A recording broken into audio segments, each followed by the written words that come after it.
If there's anyone out there feeling lost and burdened with pain, thinking they don't belong anywhere, it's okay. There must be a place for you somewhere. I'll sing a song that whispers that into your ear. I made it to a major debut from a life at rock bottom. No matter how famous I become, I vowed to never forget to empathize with others. My name is Marissa. I'm 27 years old. Both my parents graduated from a prestigious music university. Dad plays the piano, Mom the violin, and naturally my sister Maya and I were sent to piano lessons from a young age. We're what you'd call a musical family.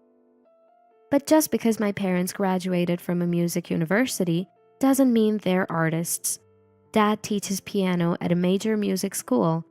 Mom used to teach violin, but she started giving private lessons at home after I, the eldest daughter, was born. Our house is completely soundproof, so no matter how poorly I played my practice pieces, we never got complaints from the neighbors. Maybe this can be considered making a living from music. Dad wasn't a high earner, but we lived in a suburban Boston house with a yard and a grand piano. My paternal and maternal grandparents who sent their children to music universities were quite wealthy. Both sets of grandparents were overjoyed by their marriage, having met during their music university days, and they helped a lot when my parents built their house after getting married. I guess for both sets of parents, sending their children to music universities was a bit of a status symbol, like a brand preference. It's no surprise that 2 music university graduates wanted their children to be involved in music. But I hated piano lessons. The Bayer method was just boring, endless repetitive practice, no fun at all. I would bang on the keys, singing weird songs I made up, always getting scolded by the piano teacher. I was a problem child. Maya, who started 2 years after me, was a model student who listened obediently to the teacher. And being very cute, it was understandable that my parents' expectations focused on her. As for me, to put it mildly, I wasn't exactly cute. So it made sense that my parents' affection was more on Maya. Not just our parents, but both sets of grandparents and other relatives too.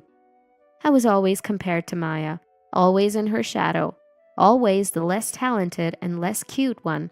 Not just our parents and grandparents, but also the piano teachers and adult relatives. Nobody paid much attention to me. Maybe I should have diligently practiced piano and shown the hardworking side, but I didn't. Because what if I tried my hardest and still nobody recognized me? That thought scared me. So I decided to remain a failure from the start. I loved music, but quit piano lessons. My quitting probably didn't surprise Dad and Mom, considering what they must have heard from my beginner lessons teacher. Neither of them said anything when I quit. Sometimes when I felt like it, I played random melodies and sang along on our home piano. It was a mess with no foundation, but it was fun. "You can't, big sis. You shouldn't touch the piano, and your playing is all over the place," Maya reprimanded me one day as I sang joyfully. "It's fine, it's fun. You should try too." Hesitantly, she sat next to me and started hitting the keys. That was the first time we played piano together, almost like a duet. It was really fun, but Mom came in furious. "What are you two doing? Marissa, don't touch the piano. Maya, don't ever imitate your sister." She yelled and took the piano away from me. I didn't hate Maya, but feelings of jealousy and inferiority complicated things. I often resented her existence, thinking maybe I would have been more loved if she wasn't born, which made me despise myself. Maya's piano recital. She looked like a princess in her new dress. My parents bought me new clothes too, but I paled in comparison. It wasn't the clothes, I just wasn't cute. Beautiful and talented Maya played the piano wonderfully, receiving thunderous applause. Compared to her, I was the black sheep of the family, unable to play the piano properly. Even at the family dinner table, Maya was always the center of attention. My parents nodded and smiled lovingly at everything she said. praising her for even trivial things. I tried to draw their attention by talking about various things, but their reactions were cold, or at worst, they'd scold me. "Don't be rude! Eat quietly!" To the outside world, I might seem like a young lady from a wealthy family with a piano at home and both parents being music university graduates. Maya and I could appear privileged. Why is that only Maya is loved? Why does mom only hug Maya? Why does dad only gently stroke Maya's head? Why does he happily praise Maya for getting 80 in a test, but coldly laughs at my perfect score, saying I lack charm? Since childhood, I always thought this way, and the conclusion young me reached was that I was an ugly, flawed individual. It might seem like a luxurious worry to others. We never lacked food, nor were we physically abused. But there was no place for me in our home. In middle school, I joined the light music club, just a regular club at a public middle school. To my parents, who considered anything non-classical as not real music, genres like jazz, rock, and pop were just lumped together. "Well, that might suit Marissa," Dad mocked, and Mom said, "Don't bring guitars or anything home." The club had instruments, mostly donated by alumna, which sounded nice, but they were really just leftovers people didn't want anymore. Only half of the club members, including 2 8th graders and 4 7th graders, actually played instruments. The new members, myself included, were just 3. Surprisingly, in this music club, not even half could play an instrument. Most just came to the club room after school and listened to their favorite music through earphones. Some even watched videos unrelated to music. But I found the club's relaxed atmosphere comfortable. There was a talented guitarist in the grade above me, Richard. He knew a lot of old hit songs, which he would sing and play on his folk guitar. He was good at guitar, but not so much at singing, which was amusing. "Richard, why do you know so many old songs?" I asked, and he replied, "My dad and mom love music too. A so-called musical family, you know. When we go to karaoke as a family, it's super fun." While playing an intro of a song. A musical family like that? I was surprised. Influenced by Richard, I started listening to old nostalgic music. One day, I casually hummed along to Richard's guitar. "Marissa, you're really good at singing." He was surprised. I hated not just my looks, but my voice too. It wasn't cute or girlish like Maya's. Urged by Richard, I sang. Soon, other club members turned to listen. "Cool! First time hearing such a good live voice. You can really hit those high notes. You have a nice, slightly husky voice." They all praised me. I wasn't used to being complimented and blushed deeply, but I was incredibly happy. For the first time, I felt recognized and acknowledged. I couldn't stop my tears, and everyone in the club room, confused yet caring, comforted me. From that day, I often sang to Richard's guitar. From old to new songs, club members requested them. Eventually, maybe I should try an instrument.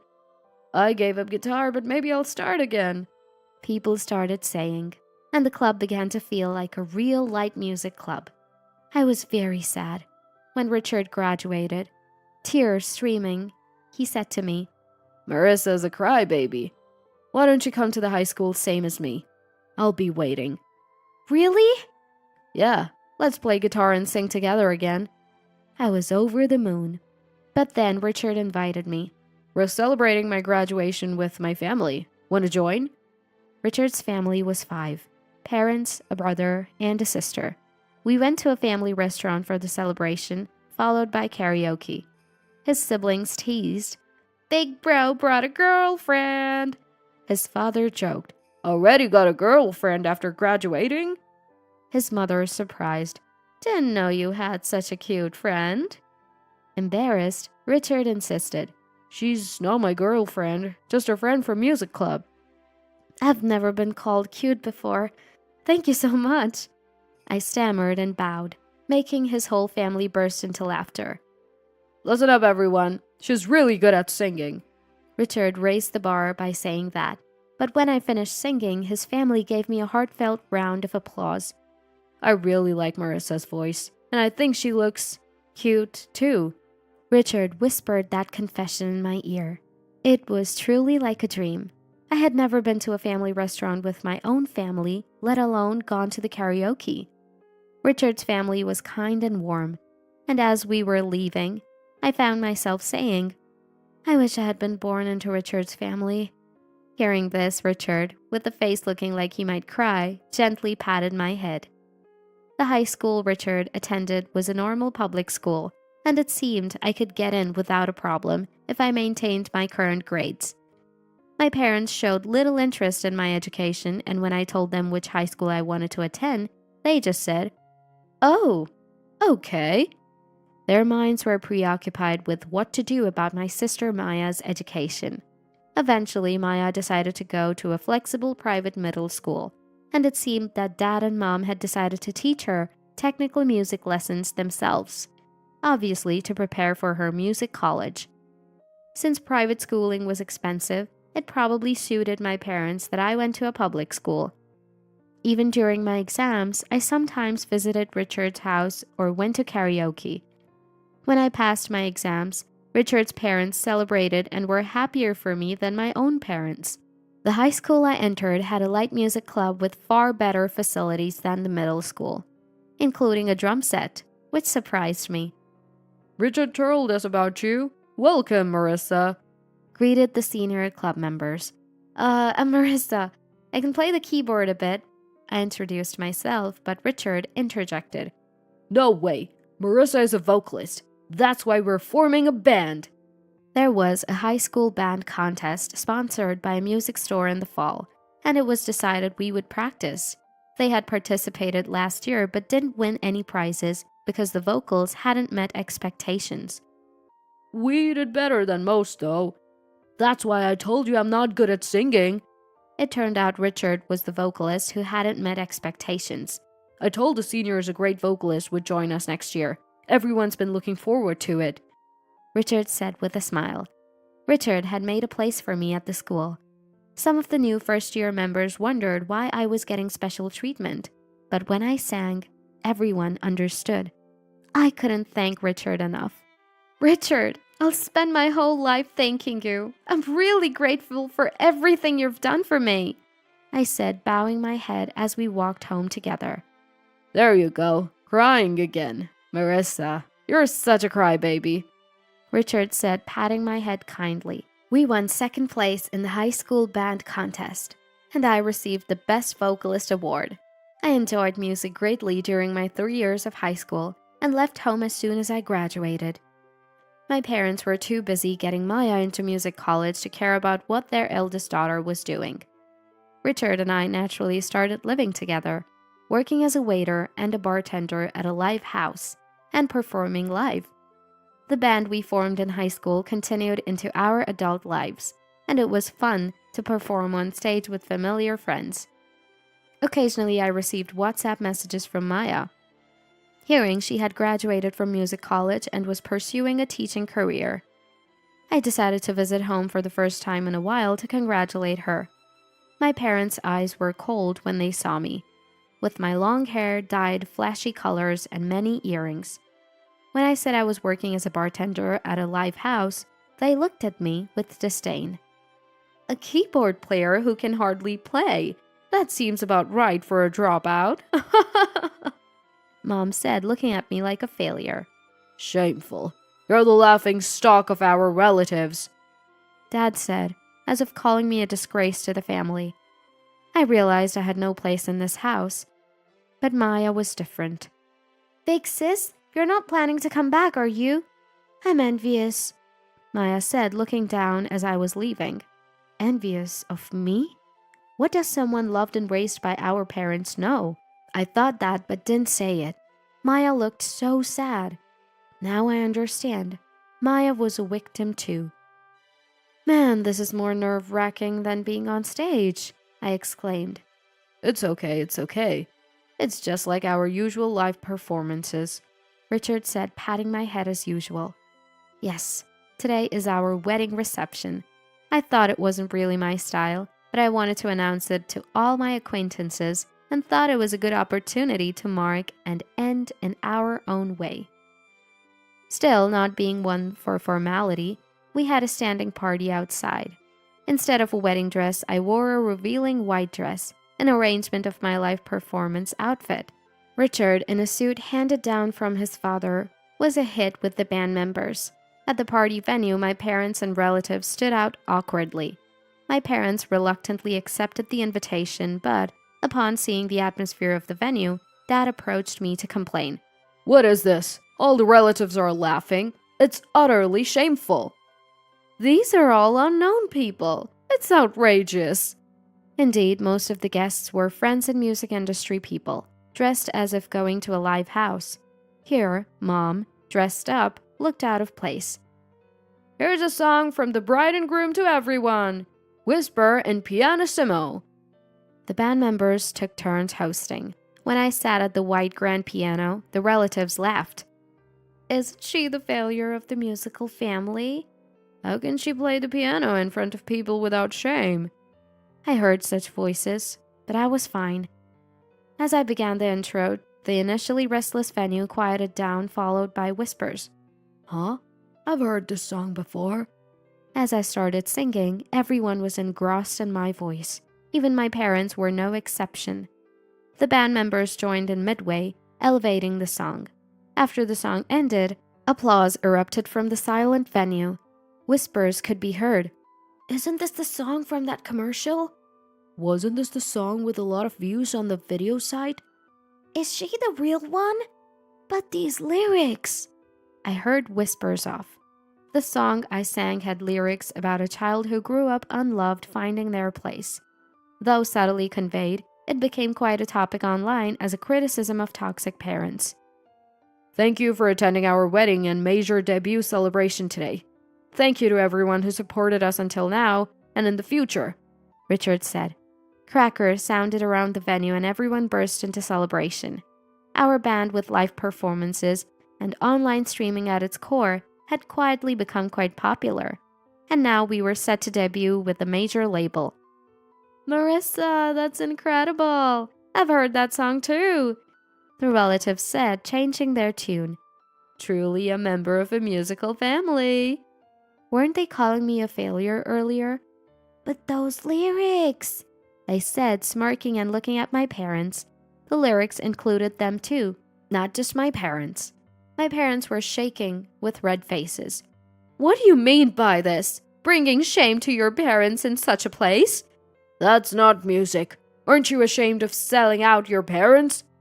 Indeed, I had made a hit song using my life and my parents as material. I realized that my feelings would never get through to these parents. "Nice to meet you, father-in-law, mother-in-law. Excuse me, but aren't you using your words wrong? Shouldn't you be apologizing to Marissa in this situation?" Richard stepped in between me and my parents.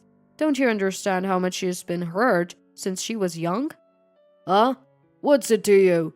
That's none of your business."